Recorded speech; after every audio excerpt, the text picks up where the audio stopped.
Queda de braços. O plenário do Conselho Nacional de Justiça, CNJ, reverteu o afastamento da juíza Gabriela Hart, que substituiu o ex-juiz parcial Sérgio Moro na Lava Jato, e do juiz Danilo Pereira Júnior. O placar foi de 8 votos para reverter o afastamento da Gabriela e do Danilo contra 7 pela manutenção da decisão do Salomão. E sabe quem disse que a decisão de afastamento era ilegítima e arbitrária? O ministro Barroso. Vocês acreditam? Vamos ouvir as informações com a Daiane Oliveira. É fogo, hein?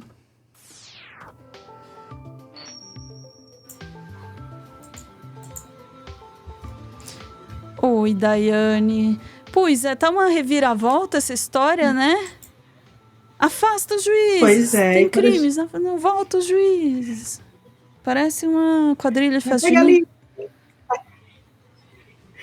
Pois é, e esse lavajatismo, né, toda essa lógica aí da Operação Lava Jato, quando você imagina que já viu de absolutamente tudo, acontece alguma coisa diferente. Então, de fato, a gente estava noticiando semana passada esse afastamento da Gabriela Hart né, das operações ali da Lava Jato, e ela agora foi novamente, não só ela como o outro juiz também, perdão, foram devolvidos ao cargo, né? Eles podem voltar tranquilamente para as suas atuações. Por quê? Porque houve uma decisão de forma coletiva, e o Barroso foi uma das pessoas que teve um voto mais, né, visceral, com toda a sua delicadeza de sempre. Inclusive, ele é delicado até para brigar com o Gilmar Mendes, então imaginem.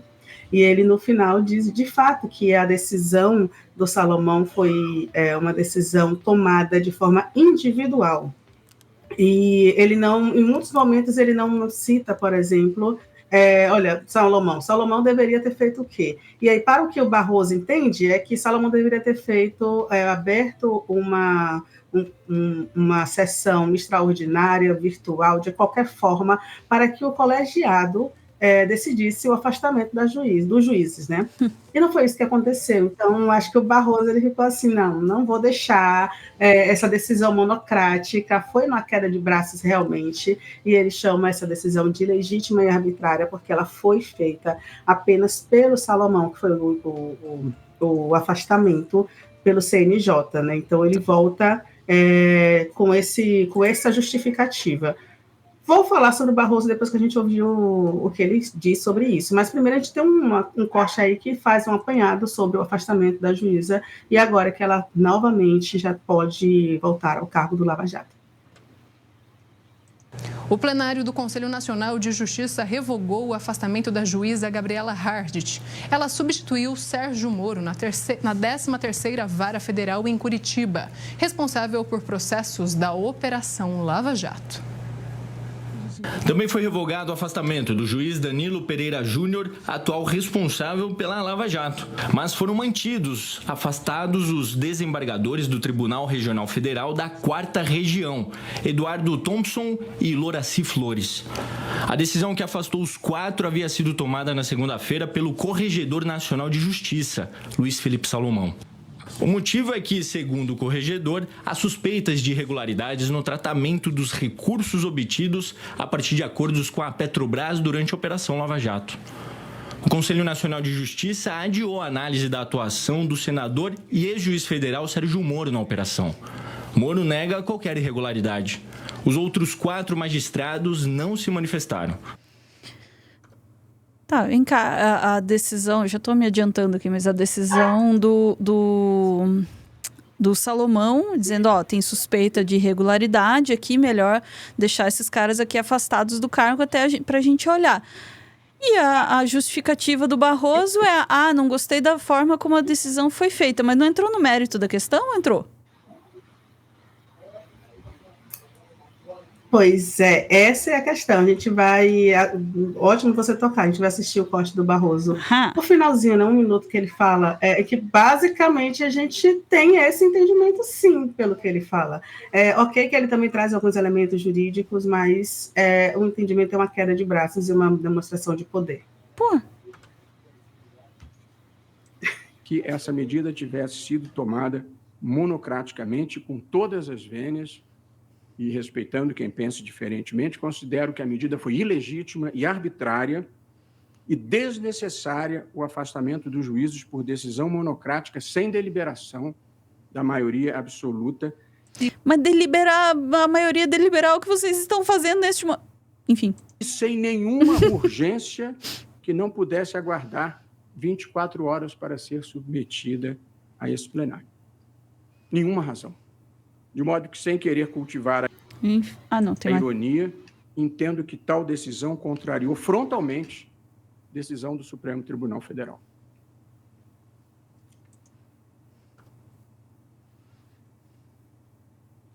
O plenário não estava deliberando, né? E aí... Você entende? E aí uma coisa que é interessante, né? Para o Barroso, era possível que o Salomão tivesse feito, de fato, uma videoconferência, tivesse solicitado de forma imediata, ou aguardado, né, o dia seguinte, que no caso hoje, para que uma corte com, né, um grupo decidisse de forma coletiva se seria feito o afastamento dos juízes ou seria mantido no cargo. Um ponto que é interessante é que a juíza Gabriela Hardt, ela não está mais atuando diretamente na Lava Jato, hoje é o juiz Danilo Pereira Júnior, e a acusação da Gabriela é que ela teve uma interferência, supostamente, né, o CNJ analisa essas denúncias de interferência em contratos que foram feitos em relação ali à Petrobras, em delações que foram feitos, segundo o conselheiro, né, do CNJ, de uma forma nebulosa, longe dos ritos que deveriam ser feitos judicialmente. Então, como tudo na Lava Jato, é aquela questão de, assim, olha, a gente quer fazer a lei, mas a gente vai descobrir a lei para fazer cumprir a lei. Né? É o entendimento que se tem sobre essa questão da Gabriela. No entanto, pelo que Barroso fala, realmente deveria ter sido feita essa conferência para esse afastamento. E ele o voto foi de 8-7, então foi bem acirrada a decisão, e ele não evidencia, olha, esse afastamento foi feito de forma necessária, não, ele diz que o Salomão foi arbitrário. Isso é interessante. Mas eu acho interessante também a gente pensar por que o Salomão afastou a Gabriela, e é justamente o nosso próximo vídeo que faz essa explicação muito rápida, porque não dá para a gente entender como o processo do Lava Jato ele é imparcial, pelo menos o judiciário deveria ser, se a gente tem tais atuações, né, que conflituariam com a decisão. Os crimes atribuídos à juíza Gabriela Hardt é uma reclamação disciplinar a respeito da homologação do acordo para criar uma fundação a partir de recursos recuperados da Petrobras pela Lava Jato.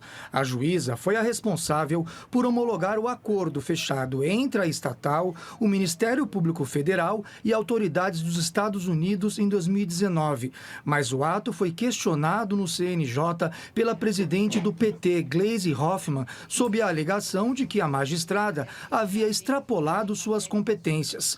Ao determinar o afastamento de Gabriela Hardt, o Corregedor Nacional de Justiça, ministro Luiz Felipe Salomão, citou que a própria juíza admitiu ter conversado informalmente com o ex-procurador Deltan Dallagnol sobre o pedido de homologação.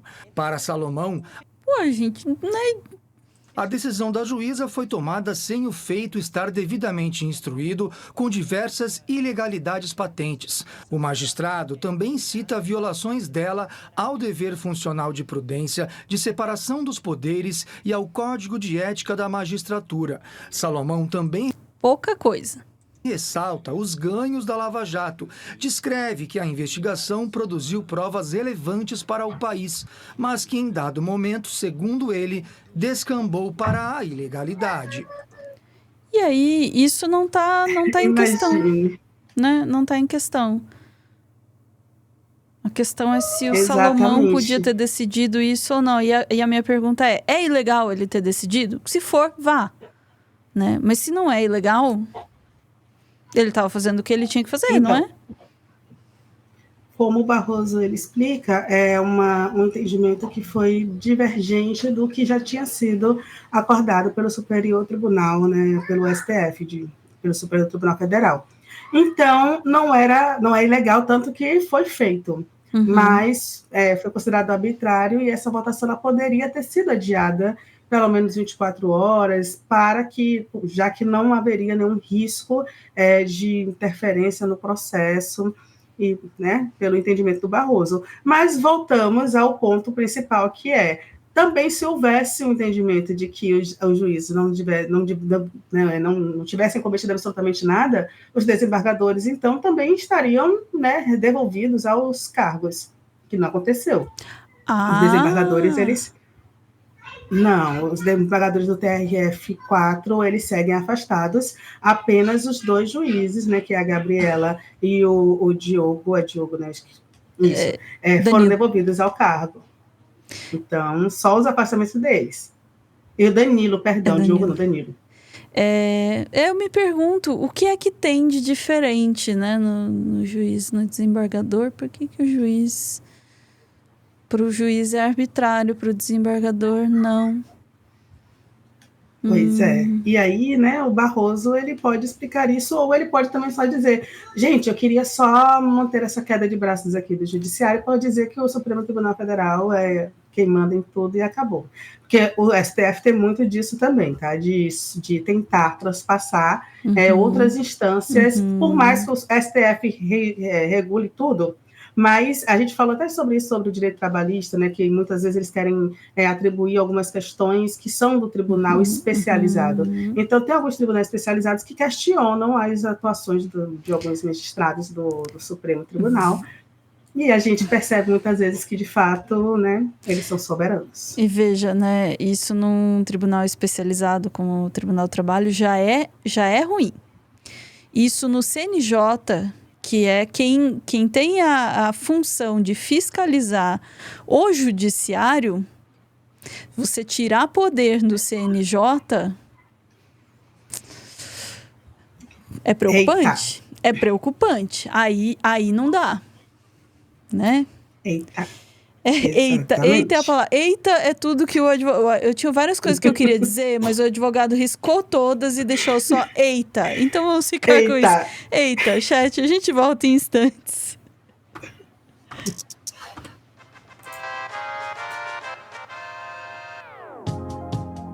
Eita.